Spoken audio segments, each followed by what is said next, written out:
tonight, one mom is trying to help those out there struggling. As our Ashley Holden reports, she created a Facebook group and she has already helped hundreds of parents. Say hi.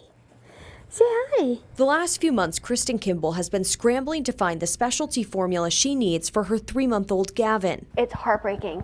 You know, you just want to curl up and cry. But one day on Facebook, she saw someone posting about a group called Arizona East Valley Formula. Other moms were on there posting about the formulas that they were finding or maybe they had available. Katie Stark created the group, hoping to connect moms and help with their search. Me being fortunate enough and I have the time, I thought, why not do this? The mom of 2 says she's lucky she's able to breastfeed her 8-week-old, but seeing others struggle broke her heart. It's very difficult for them. Like I said before, there's moms that are telling me that they're crying and they just don't know what to do. So far, the group has over 400 members and has helped moms get instant responses.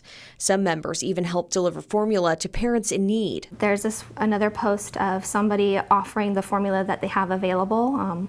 Looks like there's 22 comments on that one. Every day I look on to see who has what available. There's hope that more supply will be on shelves soon, with plans in the works to reopen the Abbott plant that has been closed. Today, FDA and Abbott have finalized an agreement to ensure that we are reopening that facility and getting more product out. Today, we asked the White House why action is being taken now when the initial recall happened back in February. We were told action was taken starting the day after the recall, but they know more is needed. That's why we've taken a number of actions. Just this weekend, you heard from the White House that we've actually been working with manufacturers to identify logistical needs to get more supply from the plant to the shelves. The federal government also launched a website, but that has been criticized by users who say it ultimately sends them to hotlines for individual formula companies or local organizations with little information. We have to stick together. Until supplies increase, Katie's group is public and also open to people wanting to donate. Hopefully it's going to get better. We just don't know when. In Phoenix, Ashley Holden, ABC 15, Arizona.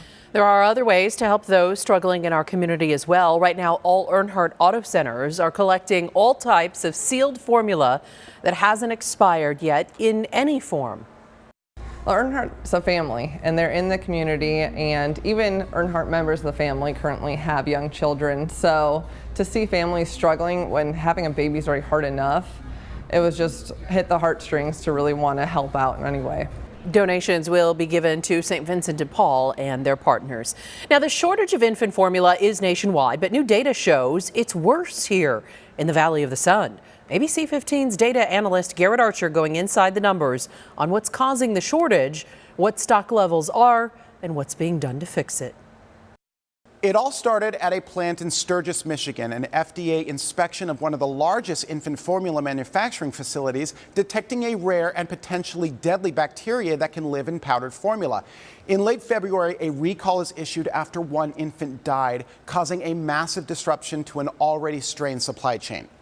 Only 3 companies produce nearly all the baby formula in the United States. Abbott Nutrition, the makers of Similac, have the largest market share, and it is their Michigan plant that is offline. That loss of that plant is causing a ripple effect. The startup analytics company Data Assembly collects what they call a hyperlocal data set of over 155,000 stores and over 1 trillion pricing and product records. Their nationwide data shows that stock levels remained stable in the first half of 2021. An uptick in out-of-stock levels then began last summer, reaching 23% by January. But there was a severe 12-point jump between April and May.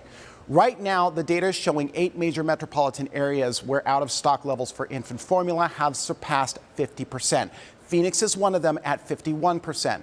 Weekly out-of-stock rates in Phoenix have largely mirrored those national trends. In fact, formula out-of-stock rates in the Valley were about the same as the national rate in early April, but the recent stock shortage is more severe. So what, if anything, is being done to alleviate the situation? The FDA said that the shuttered Michigan plant is likely to reopen in the next 2 weeks. Abbott Nutrition said that if the plant reopens, then formula from the plant will start showing up on shelves in about 6 to 8 weeks. Until then, they said that they are importing formula from their FDA-certified plant in Ireland.